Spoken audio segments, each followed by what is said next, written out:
Kericuhan ini terjadi saat puluhan karyawan PT Wijaya Inti Nusantara memaksa masuk ke kantor mereka di Kabupaten Konawe Selatan.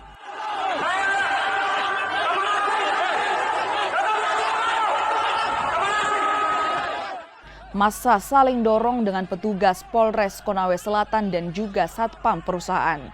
Aksi kericuhan baru mereda setelah manajer perusahaan mengajak massa untuk berdialog di kantor Balai Desa Torobulu, Kabupaten Konawe Selatan.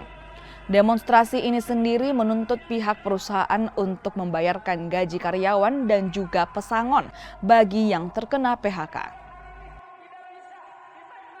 Kerja yang pertama itu yang di PHK dan masih aktif satu. Pertama penaikan terkait persoalan kekurangan gaji yaitu UMP-nya.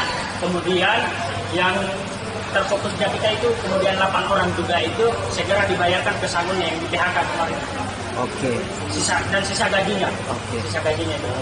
Selama ada yang masa kerja 5 tahun, ada yang kemudian sampai 3 sampai 2 tahun. PHK itu